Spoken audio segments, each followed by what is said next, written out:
Hello everyone. आज हम जानेंगे इनकम फ्रॉम सैलरी, जिसे हम टैक्सेबल सैलरीज के नाम से भी जानते हैं। उसे हम कैलकुलेट कैसे करते हैं या फिर उसके रूल्स क्या हैं कैलकुलेट करने के। सबसे पहले computation of income from salaries, जिसमें हम ग्रॉस सैलरीज लेते हैं, उसमें से डिडक्शंस माइनस करते हैं, जैसे कि standard deduction, deduction of entertainment allowance and deduction of employment tax. ये सारे डिडक्शंस को हम माइनस करते हैं तो हमारा टैक्सेबल सैलरी निकल आता है।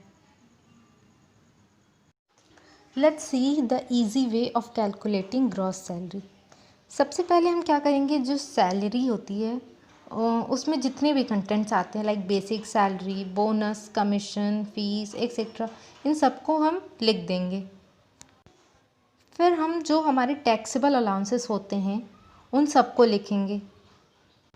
फिर हमारे पार्शली एग्जेम्प्टेड अलाउंसेस जो होते हैं, जिन पे हमें पार्शल पेमेंट करना होता है as a form of tax, उनको हम लिखेंगे। फिर हम लिखेंगे उन एम्प्लॉयर्स का जिनका उनकी सैलरी से 12% से ज़्यादा का कंट्रीब्यूशन हमारे पीएफ में, मतलब प्रोविडेंट फंड में होता है। फिर हम लिखेंगे उन पीएफ के इंटरेस्ट को जिसका 9.5 से ज़्यादा हो रहा हो। फिर हम अपने जितने भी पर्क्विसाइड्स होते हैं उनको लिखेंगे। फिर हमारे जो profits in lieu of salary, मतलब जो हमारी सैलरी में एडिशन प्रॉफिट्स होते हैं, उनको लिखेंगे। फिर हम इन सब का टोटल करेंगे, जिससे हमारा ग्रॉस सैलरी किसी भी एम्प्लॉय का निकल आएगा। चलिए हम एक क्वेश्चन देखेंगे, जिससे हमें आइडिया हो जाएगा कि हमें करना कैसे है।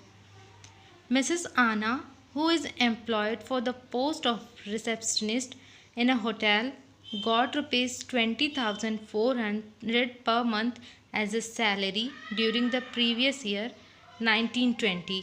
मतलब उसे सैलरी मिली 20,400 per month. She also received an entertainment allowance of rupees 1,600 per month. मतलब उसे एंटरटेनमेंट अलाउंस 1600 रुपये पर मंथ मिला। हर employer paid rupees 40,000 as a bonus to her. उसको बोनस 40,000 मिला। Rupees 7,200 as children education allowance for 3 children as rupees 200 per month पर child. मतलब उसे चिल्ड्रंस अलाउंस भी मिला। कितना मिला? 200 पर मंथ और पर चाइल्ड मिला। मतलब हमें सिर्फ 2 लोग का अलाउ होता है, बट यहाँ पे 3 चाइल्ड के बारे में बात किया हुआ है। फिर previous year she surrender 2 months earn leave for which employer paid sum of rupees 12,500 to her. मतलब उसने प्रीवियस ईयर में अपनी लीव्स को सरेंडर 2 महीने की लीव सरेंडर की थी, जिसके बदले उसको 12,500।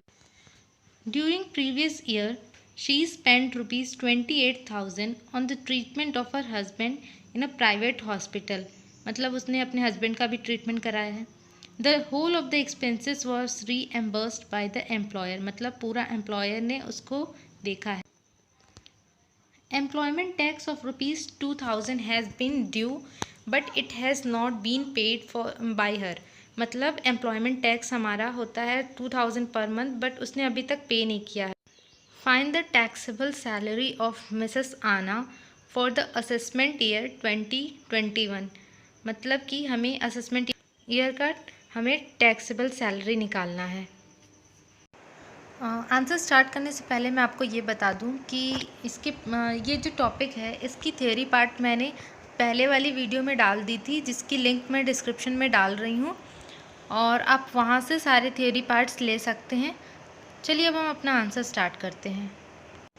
सबसे पहले हम सैलरीज ले लेंगे, जो कि 2,44,800 हो जाएगा। फिर बोनस हमारा 40,000। फिर एंटरटेनमेंट अलाउंसेस हमारा हो जाएगा 19,200। फिर पे for surrendering of earn leaves हमारा 12,500। फिर चाइल्ड एजुकेशन अलाउंसेस 3 चाइल्ड का 7,200, जिसमें से 2 चाइल्ड का पे करेंगे तो हमारा 4,800 आ जाएगा। Reimbursement of medical expenses 28,000। जिस को टोटल करने के बाद हमारा ग्रॉस सैलरी निकल आएगा 3,49,300। फिर हम उसमें से डिडक्शंस को लेस करेंगे, स्टैंडर्ड डिडक्शंस और एम्प्लॉयमेंट टैक्स।